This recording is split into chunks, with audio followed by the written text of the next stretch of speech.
The uprising has begun. But who will lead the revolution?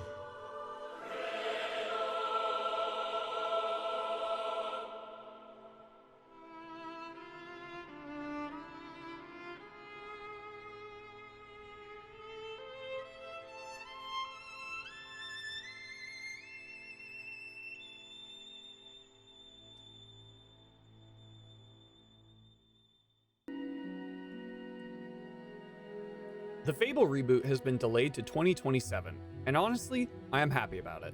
The gameplay Vidoc did not give me much confidence that the game would have performed well if it had released this year. The footage showed noticeable stutters, and I imagine there were other issues behind the scenes as well. That said, the newer gameplay reveal from June 10th has started to ease some of my concerns. The game looks stronger now, and the delay gives developers more time to polish it properly. Now let's move on to the final retrospective video. I first played Fable 3 when it released in 2010. I remember it fondly. Was it a perfect game? Not even close. Did I enjoy it a lot more than Fable 2? Absolutely. Going to it now, I still found myself enjoying it more than Fable 2, even with all of its problems. Fable 3 is far from perfect. It has frustrating mechanics, watered down combat, a fantasy identity that is heavily reduced, and a setting that can feel detached from what a fantasy RPG should be. My original plan was to cover Fable 3 using same major talking points as the previous two videos, that being gameplay, balance, story, characters, and quests. That's still the goal, but replaying Fable 3 made it difficult to approach those topics in the same way. The game departs so much from its predecessors that it needs to be discussed a little differently. Fable 3 released in 2010, and when compared with other games from that same year, unfortunately it is undercooked when compared to the other games. That context helps explain why the game is often widely viewed unfavorable. Fable 2 released only 2 years earlier, so either Fable 3 had a very short development window, or production began while Fable 2 was still being finalized. For this retrospective and the two prior, I have intentionally avoided relying too much on outside development context, including interviews, Vidocs, and public statements, because I am doing these videos years after any and everything was said and done. My primary intention is that these games should stand out on their own. So when you look at the games without context of how they were made, what do they communicate to the player? The short answer overall is that these games are average at best, mediocre at worst.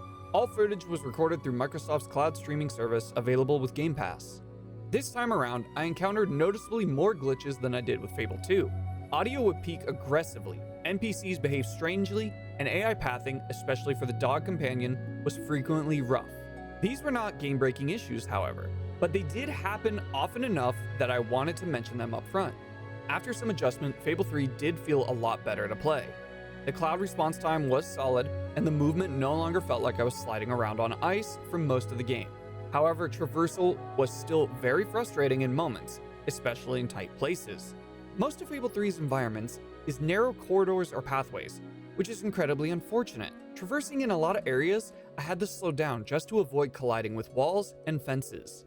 The most aggravating control choice was the repeated need to hold X, Y, A, or B for an extended period to confirm prompts. It took often far too long to get used to, and even after I adjusted, it remained one of the more annoying parts of the experience.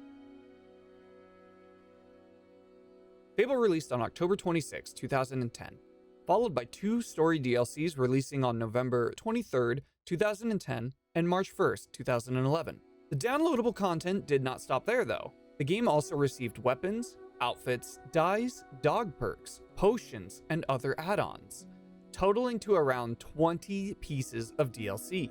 So that already gives the game a great first impression. So how does Fable 3 actually play? Overall, it is serviceable.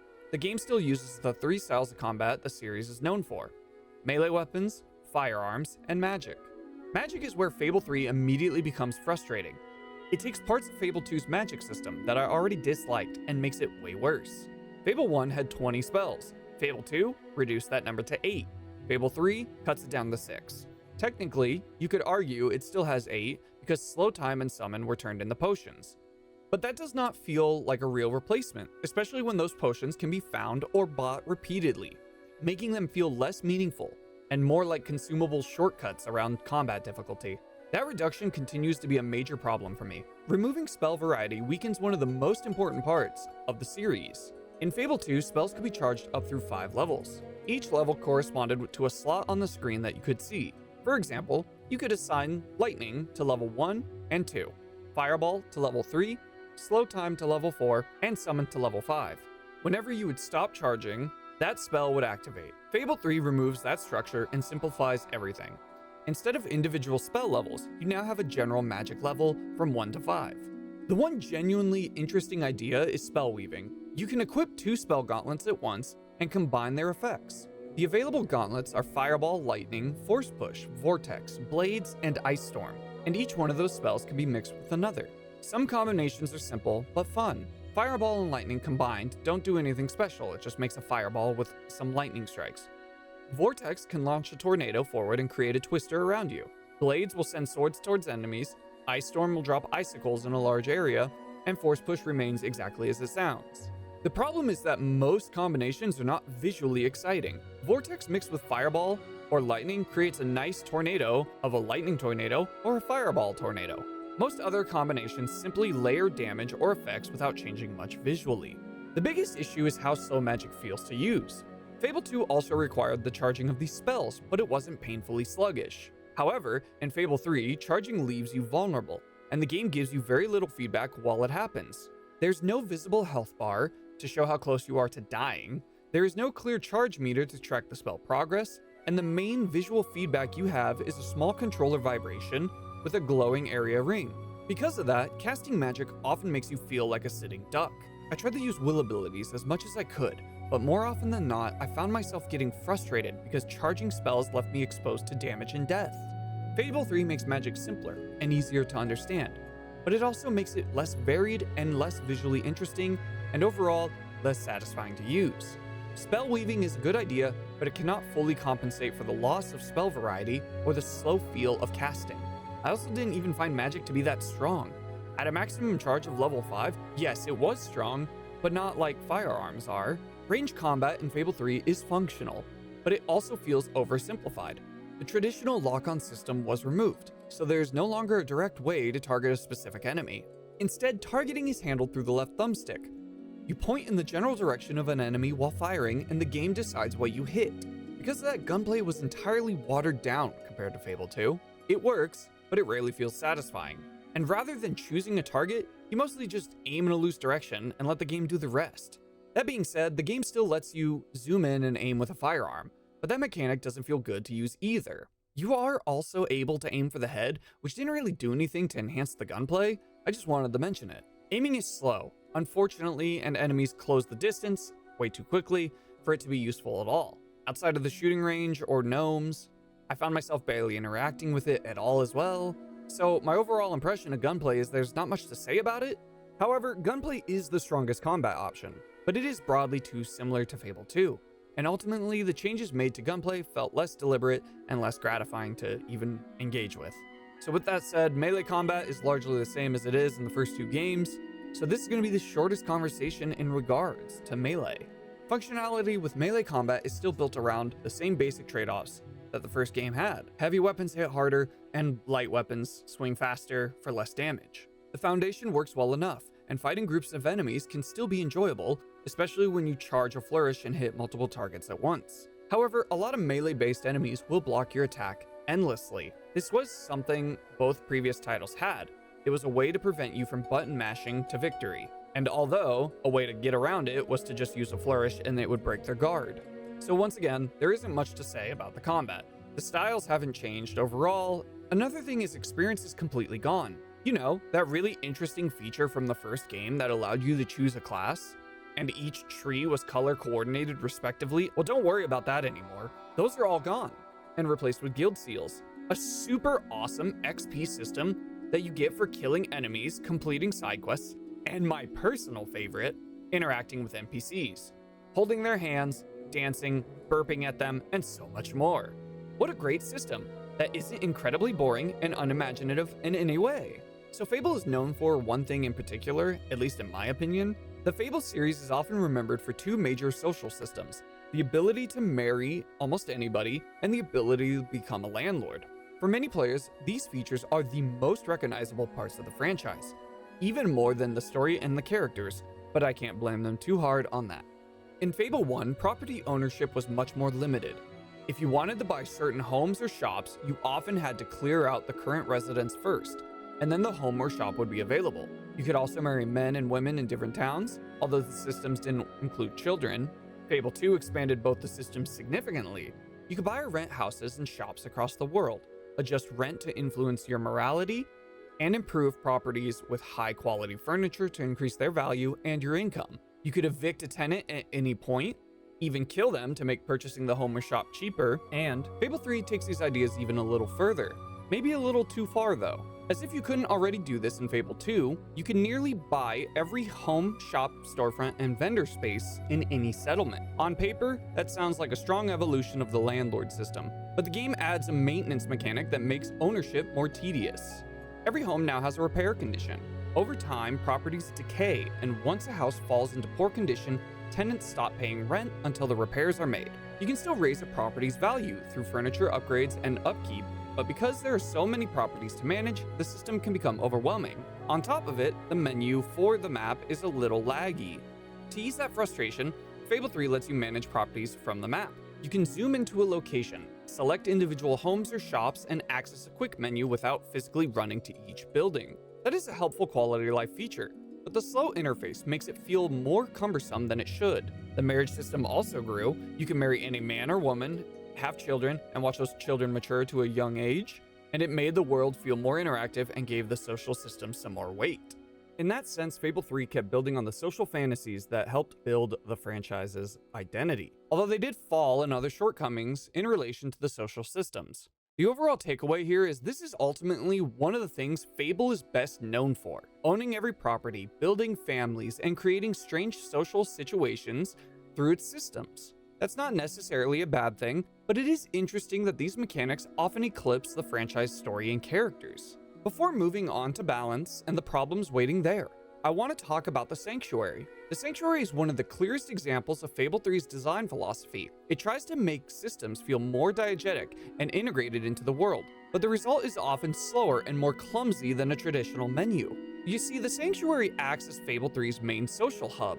It is a separate space where you can view your weapons, track your current gold, see trophies, review promises made by key NPCs, change your outfits, and access the social room for co-op features. For note, I did not spend any time with the co-op system, because I didn't know if I could with the cloud, but its inclusion shows how much functionality was moved into this one location. I understand the idea behind giving players a central space to manage everything, but the Sanctuary feels strangely disconnected from the rest of the world. It would make more sense if a home or multiple homes served this purpose naturally. Instead, the game pulls you into a separate hub that feels removed from Albion itself. Fable 3 removed many of the standard menus from earlier games. Shop menus, inventory menus, character menus, the stat screen were all folded inside the Sanctuary. On paper, that does sound immersive, but in practice it often makes simple actions take longer than they should. The Sanctuary also contains access to the Road to Rule, which is an area that you interact with Teresa during major story beats and purchase upgrades for your character, combat abilities, and world features. This reinforces how much of a traditional menu structure was relocated into a physical space. That is the best way I can describe Fable 3's gameplay. It's rough at first, with systems you may eventually adjust to, but not necessarily because they are good. Strong gameplay should feel solid from the start and then improve through mechanics that build on that foundation. With that said, let's move on to balance. Fable 3's balance is one of the weakest areas in the entire franchise. Weapon variety is drastically reduced, the economy breaks immediately, and enemies rarely feel threatening. Even bosses go down way too easily. The overall enemy roster also feels thinner, which makes the combat loop less engaging over time. I've always loved the weapons in Fable 1. They had style, power, a sense of identity. It rarely ever felt like the game was leaning too heavily on reused assets. Fable 2 largely maintained that feeling, but Fable 3 throws most of it away. Fable 3 does not really have true legendary weapons. Most weapons share similar models, silhouettes, and styles, so when they look slightly different, they rarely feel unique or memorable. They're not even distinguishable from each other, with some minute detail. The game introduces individual weapon progression, where each weapon has its own upgrade challenges. Completing those challenges can improve a weapon's strength or appearance, on top of the broader weapon upgrades purchased through the Road to Rule. In theory, that could have made each weapon feel more personal to the player. In practice, it turns into a repetitive grind. The biggest issue is that the grind is not retroactive. If one gun asks you to kill 8 villagers, another weapon with that same challenge is going to have you do it again, and then again, and then again. So instead of making weapons feel unique, the system makes them feel like tasks. That is what makes the system so frustrating. The weapons do not feel especially powerful either. Their designs blur together, and the upgrade process asks for repetitive work instead of rewarding experimentation. Armor stats are still absent, so clothing remains purely cosmetic. You can style your character however you want, but there is no defensive values attached to what you wear.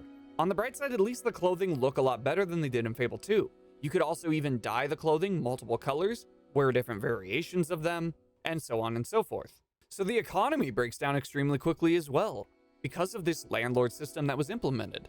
Unlike Fable 2, where you could passively earn income while you were offline, Fable 3 pays you every 5 minutes based on the properties you own.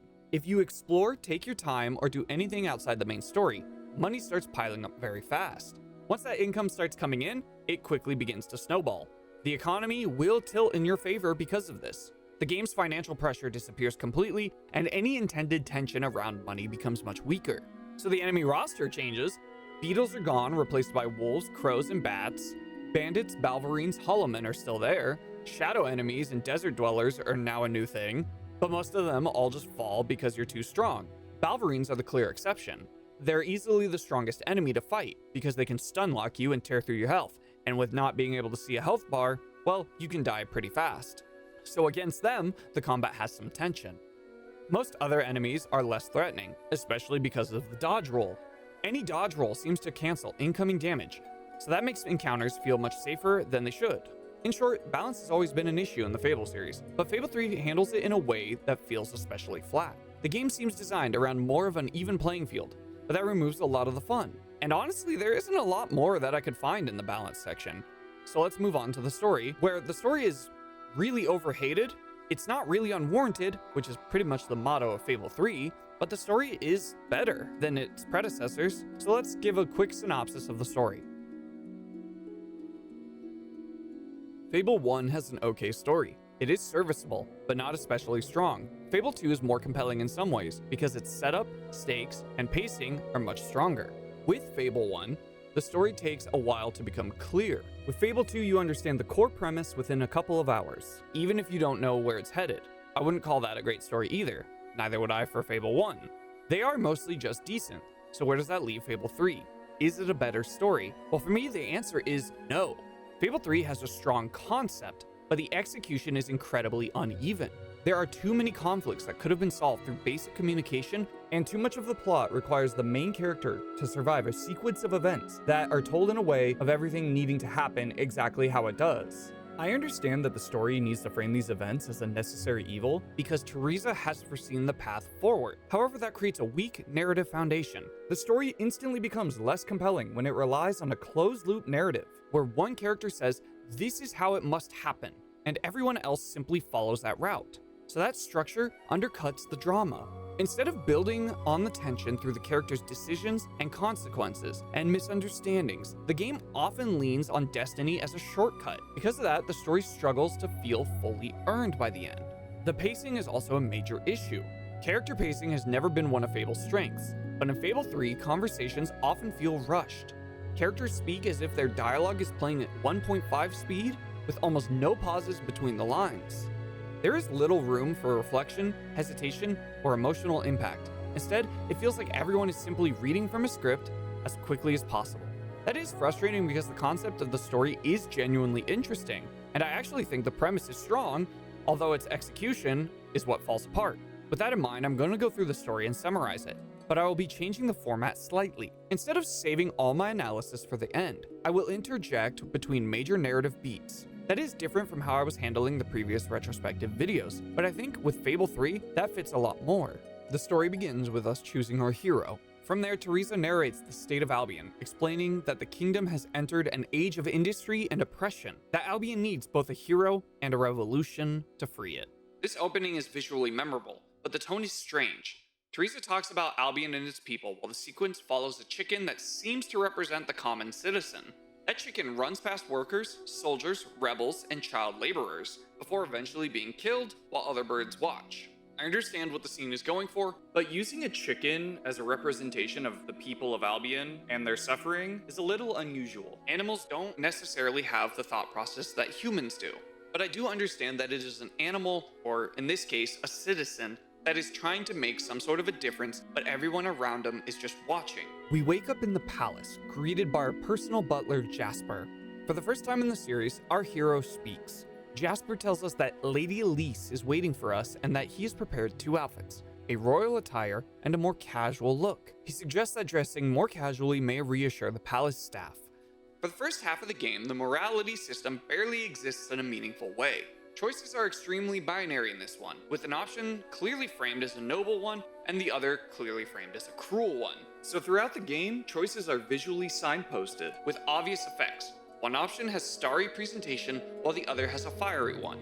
You can tell which is which. Fable 3 has the most black and white morality choices in the series. They do not truly matter until much later. After choosing an elegant outfit, Jasper warns us to avoid King Logan, our older brother, because he has been in a bad mood.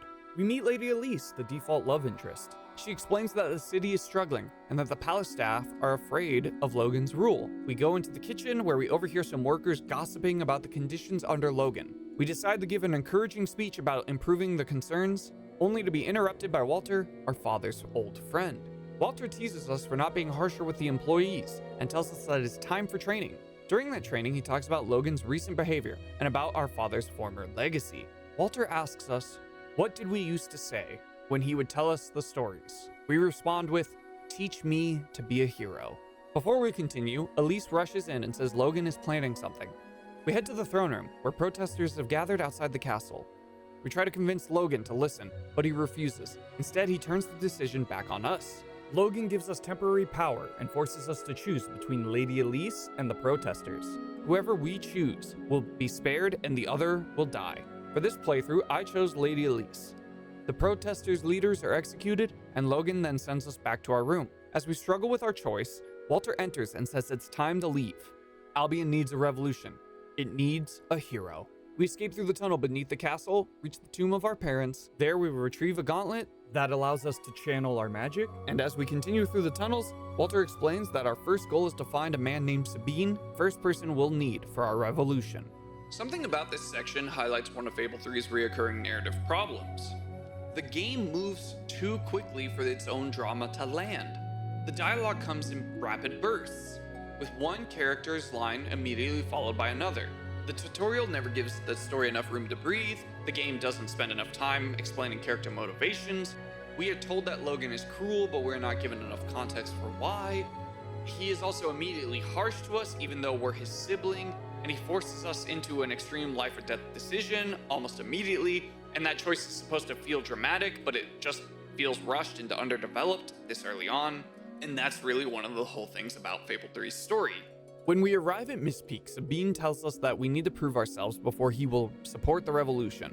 To do that, we must establish a trade connection between his camp and Brightwall, eliminate a bandit leader, and retrieve a special item from the basement of Brightwall Library. In Brightwall, we build connections with the townspeople, defeat that bandit leader. When we search the library basement and find the music box from Fable 2, Teresa suddenly appears and uses it to show us what Logan is thinking and why he is acting the way he is. This is my Albion. Its cities will bow to my law, or they will burn. Its mountains will bend to my will, or they will fall. This is my Albion. Its people will do as I say, or they will die. Its future will be as I decree, or it will end. I've seen what must be done, and nothing will stand in my way. We will be greater, and we will be stronger, no matter what sacrifices we must make. This is my Albion, and I will see it destroyed before I surrender it. After returning to Sabine, he agrees to join the revolution. Walter then explains that our next recruit is a military leader in Morningwood. On the way to Morningwood, the Barrowstone monorail is sabotaged and destroyed, forcing us to travel through a cave filled with hobs. Once we reach Morningwood Fort, we meet Major Swift and Ben Finn, who will explain that the fort is under constant attack from Hollowmen. Ben Finn sends us into the battle, we fight some Hollowmen, eventually defeat a larger boss enemy. Afterward, Major Swift promises his unit for the revolution. Walter says that our revolution team is all coming together, but we need one more passionate voice of the people. Our next destination is Barrowstone Industrial District, where we search for Paige, the rebel cell leader. So this is where the game's weakest progression systems come in the focus. No longer is experience a thing, it is now guild seals. Fable 2 introduced a similar kind of story gating through renown, where certain characters would not interact with you until your reputation was high enough. Fable 3 keeps that structure but replaces renown with guild seals, and these guild seals are earned through combat, side quests, or social interactions with NPCs. Many prompts require you to hold a button and the animation takes too long, so instead of feeling like meaningful progression, it often feels like filler designed to pad the game itself. After earning enough guild seals, Paige explains that Reaver has abducted some of her rebels. We head to Reaver's manor to rescue them, only to discover that Reaver knew we were coming and has prepared an arena-style challenge filled with groups of enemies that we face in the world. Finishing off the waves, Reaver admits defeat and retreats away. Soon after, Ben Finn informs us that Logan has captured Major Swift and plans to execute him publicly. We run to the castle only to witness the death of Major Swift. During the meeting with our revolution leaders, we learn that Major Swift left behind one final message: find allies in Aurora, a distant land thought to be dead. Following Ben, we attack Logan's royal guard, take a ship, sail to Aurora. During the voyage though, our ship is attacked and it sinks. We wake up shipwrecked on an unknown beach with Walter, while Ben is nowhere to be found. Fearing the worst, we enter a nearby cave and quickly realize something is very wrong.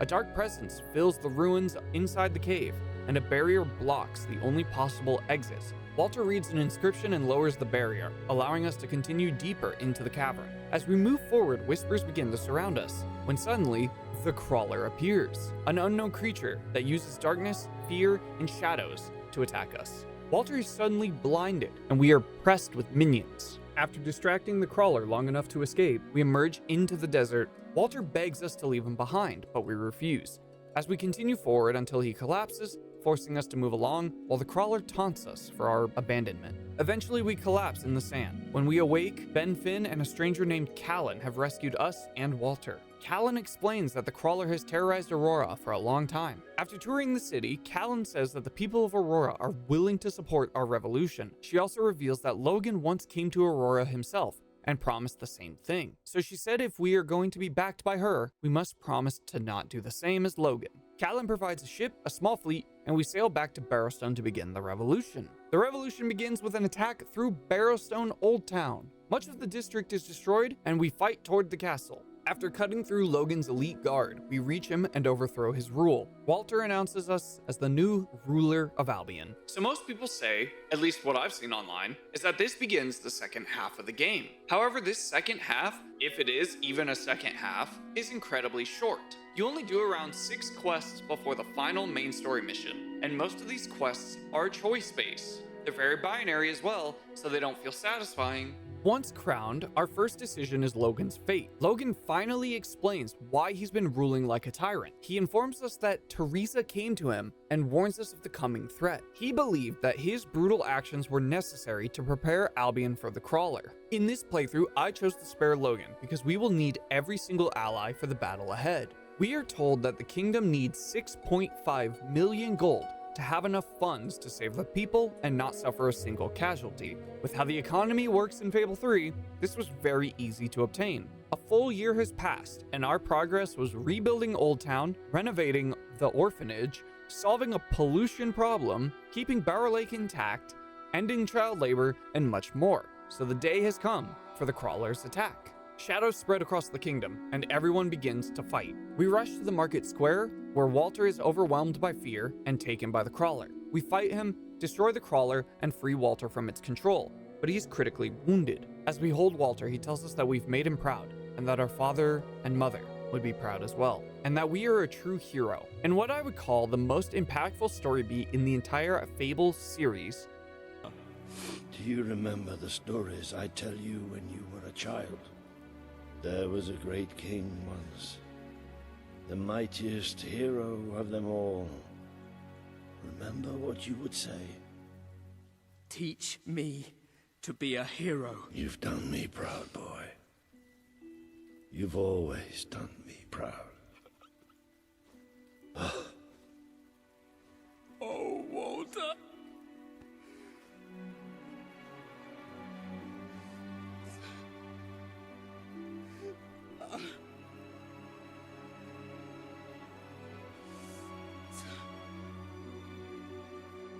Teach me to be a hero. As the music swells, Walter passes away. We later honor him with a statue in the castle gardens, give him a soldier's farewell, and the story closes with the remaining characters saying their goodbyes. Logan leaves for exile and states that we will be the better ruler than he could ever dream. Teresa shows up and thanks us, and the main story ends. Fable 3's story is a mixed bag. I really enjoyed many parts of it, especially the concept of Walter in his final scenes. Almost every interaction with your brother, but the pacing and the short runtime with weak character logic made it difficult to fully commend. One of the biggest problems is Logan's inaction. You are spending the whole game being told that you need to stop your own brother, with him doing nothing to even thwart your revolution. You spend a huge portion of the game away from the castle, yet Logan barely seems to respond at all, and he sends you to your room for punishment. But once you escape, he almost does nothing to ever find you and put you back. And as the rebellion grows at an alarming rate, he still does not seem to pursue you down or confront you as the threat you are becoming. I think that's the largest issue, is Logan never really doing anything about it. And on top of it all, why does he not tell the people that a threat is coming?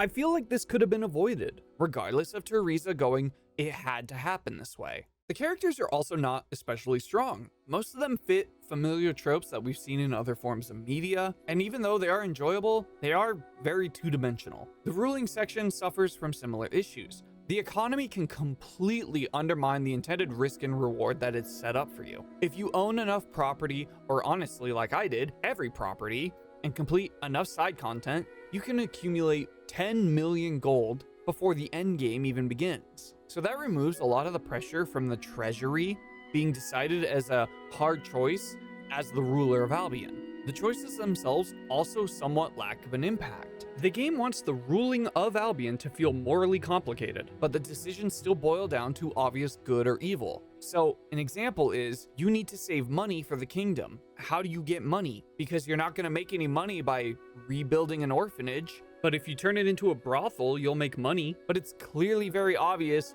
what's the right thing to do, regardless of being a ruler. I understand that the game was trying to explore how difficult leadership can be, but it doesn't succeed at all. The decisions rarely feel nuanced, and in the end, they mostly just ask if you want to be virtuous or evil. I think the morality system became a hindrance later in the game, especially because it tried to blur the lines. And somehow I felt that Fable 2 handled this a lot better, even though it doesn't feel like it. I also think that if Fable 3 had a forced no-win scenario, where the people of Albion either thanked you for the sacrifices you made or hated you for spending everything to maintain your promises, that might have landed the story a lot better. Imagine if you maintained all your promises, but you spent so much money that a lot of people died and you got some sort of note for it. At least for me, that would have been a lot cooler, because a bittersweet ending would have been a nice fit for this franchise. With all that said, I do like the story, and it could have been a lot worse, but it also could have been way better. The concept of the story is very strong, and I wish the execution had matched it. Hopefully the next Fable, this new one, finally gives the series a story that fully lives up to its promises. And now let's move on to the next thing that still is really bad: the characters. While playing through Fable 3, I found myself thinking a lot about its characters and whether this section even needed to exist. The game has a large cast, but many of the characters leave the narrative so quickly that there is not much to analyze beyond their basic role in the plot. The three characters that do truly stand out are Ben, Finn, Walter, and Logan. Each one fits a familiar archetype, but they are still more enjoyable and distinctive than most of the supporting cast. Ben Finn fits the archetype of a cocky, flirtatious soldier. He jokes, he flirts, and he talks about himself.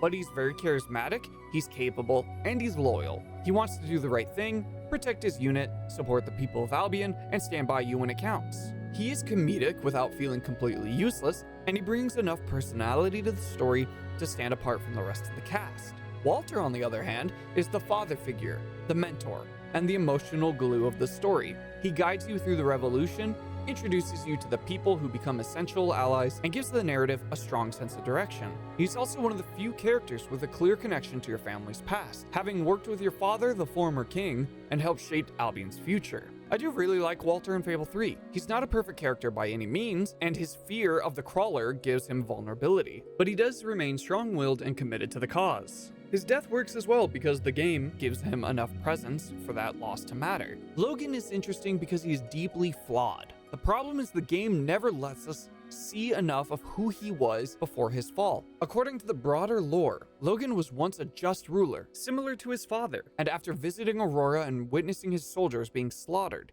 he became obsessed with preparing Albion for the crawler. That is a compelling idea, but the execution is very weak. Logan never meaningfully explains the threat. He never tries to unite the people around the truth, and he never gives anyone a chance to understand his reasoning. He doesn't come across as selfish, just so much as isolated and destructive. He wants to protect Albion, but he chooses the worst way possible to do it. There is no other character, though, who's that interesting. So overall, Fable 3 still struggles with its characters. Even the ones I enjoy are not especially deep. They are memorable enough to avoid being forgettable, but most of them still feel thinly written. Fable 3 received two main DLC editions, Understone and Trader's Keep. One adds a new quest chain and a town, while the other functions like post-game story content. Neither expansion dramatically changes the main narrative, but both add a little more to do if you want to remain in the world a little bit longer. Understone takes you beneath Barrowstone Industrial and into an underground town. There you discover a community that has been sealed inside a vault for years. The villagers have never seen the sun, and they have been gaslit that the surface world was destroyed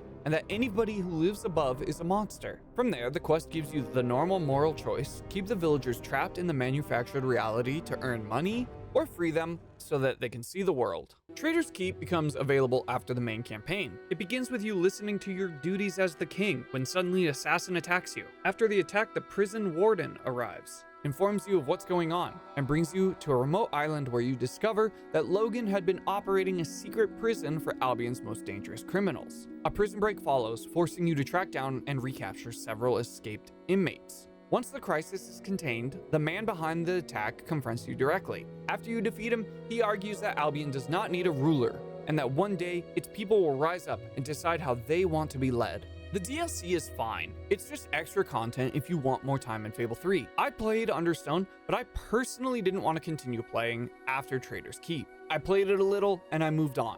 I was kind of tired. The side quests are where Fable 3 feels a little more engaging, however. Many of them are simple fetch quests underneath the surface, but they are presented with enough personality and energy that they rarely ever feel dull. I did want to keep playing and meet more NPCs and interact with the world because the quest characters often felt distinct rather than disposable. The downside is that many quests still end with the basic good or bad choice, which keeps it from feeling any deeper or morally complex. Even so, compared to the previous games, I found that Fable 3's quest structure, both main and side, were much more enjoyable than I remember. We have reached the end of my retrospective journey through the mainline Fable games. This was all done in preparation for the new one. Fable 1 was my childhood. Fable 2 was where I started to sour on the series. Fable 3, despite all of its problems, kept me interested in the franchise's lore and gave me a reason to keep following it until Lionhead was shuttered and the series seemed to have vanished entirely. So I liked Fable 3 in the past, but what do I think of it now? Well, I think Fable 3 is still very much overhated. However, that criticism is well deserved. The game removed too much of what gave the earlier entries their identity. It watered down major parts of the experience and introduced several mechanics that often feel more frustrating than the systems they replaced. But at the same time, Fable 3 does get some things right. Fable 3's world feels so much more expansive. All of the zones feel much larger than they actually are. Towns connect to surrounding areas in a way that gives Albion more life and makes the map feel more unified. The series has always had such a strange kind of open world where zones are stitched together rather than being fully connected. Fable 3 closes that gap just a little bit more. It's still not perfect, but the improvement is commemorable. One clear misstep, however, is how Fable 3 handles continuity from Fable 2. If you had played a female hero in Fable 2, Fable 3 still refers to the previous hero as a father, not a mother. Now, this isn't the game's biggest problem, but it does break the immersion and makes the world feel less reactive to the player's choice. I did really like Fable 3, especially on this last playthrough. It's not a perfect game, and it is rough in many places, but it does stand out because it is so different from its predecessors. I do think it is worth going back and playing these ones if you can do it. So why did I make these videos? Well, I made these videos because I love Fable, and I was genuinely excited for the new game, and I very much am still. But at the same time, I was getting very frustrated by the commentary I kept seeing online. So many people from both sides of internet discourse were criticizing the game's new art direction for looking too plain and not fantasy-driven enough.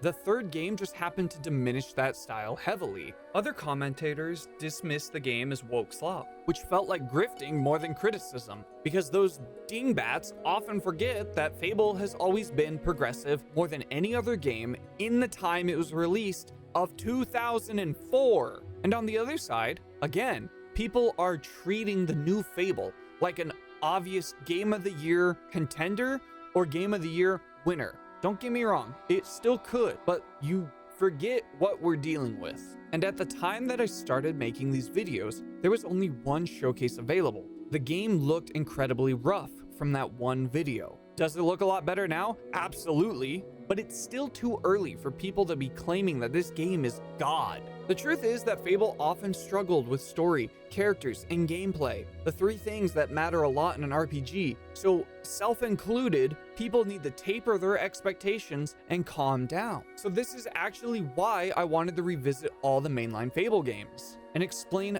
my perspective as clearly and thoroughly as possible. We all love these games, but guess what? These games actually weren't good. My goal of these videos was to look past nostalgia and show a different side of Fable than the version people often recall. And don't get me wrong, there are many videos that do this, but I feel like not every single one goes as deep as I wanted to. At the end of the day, I am just a guy with a microphone who plays video games and has opinions himself. So you may not agree with everything that I have to say, and that's completely fine.